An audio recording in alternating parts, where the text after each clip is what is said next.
മാസങ്ങളിൽ ഓരോ ഓർഡർ, അല്ലെങ്കിൽ ഞാൻ വീട്ടിലേക്ക് ഉണ്ടാക്കുന്ന ഓർഡർ, അല്ലെങ്കിൽ ഞാൻ ഗിഫ്റ്റ് കൊടുക്കുന്ന കേക്ക് ഓർഡറുകൾ, അതല്ലാതെ എനിക്ക് സ്ഥിരമായിട്ട് കേക്കിന് ഓർഡർ കിട്ടി തുടങ്ങിയത് ബേക്കറികളിലേക്ക് കേക്ക് കൊടുക്കാൻ തുടങ്ങിയപ്പോഴാണ് കേട്ടോ.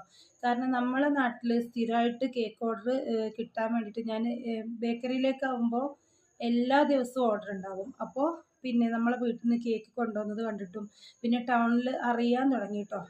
ഞാൻ ഇങ്ങനെ ബേക്കിംഗ് വീട്ടിൽ ചെയ്യുന്നുണ്ട് എന്ന് അറിയാൻ തുടങ്ങിയതോടെ ഞാനൊരു ഹോം ബേക്കർ എന്നുള്ള ആ ഒരു ലേബൽ എനിക്ക് കിട്ടി. അതിൻ്റെ ശേഷം പിന്നെ ആര് അറിയുന്നവരാണെങ്കിലും പിന്നെ ബേക്കറിയിൽ വന്ന് അന്വേഷിക്കുന്നവരാണെങ്കിലും ഒക്കെ എനിക്ക് ഓർഡർ തരാൻ തുടങ്ങിയതോടെ വല്ലപ്പോഴും മാസത്തിൽ ഒരു ഓർഡർ എന്നുള്ളത് കൂടി വന്നു. പിന്നെ നമ്മളെ പരിചയമുള്ളവരും അവരെ ഫ്രണ്ട്സിൻ്റെ ഫ്രണ്ട്സ് അങ്ങനെ ഇങ്ങനെ ആൾ കൂടി കസ്റ്റമേഴ്സ് ഒരുപാടായതിൻ്റെ ശേഷമാണ് ഓർഡർ കൂടി വന്നത്.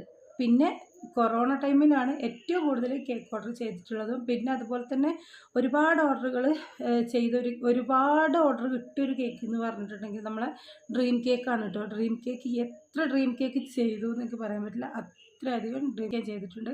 അതിൻ്റെയൊക്കെ വീഡിയോ നമ്മളെ ചാനലിൽ ഉണ്ട് കേട്ടോ, ലോങ് വീഡിയോ ആയിട്ട് ഉണ്ട് നമ്മളെ ചാനലിൽ.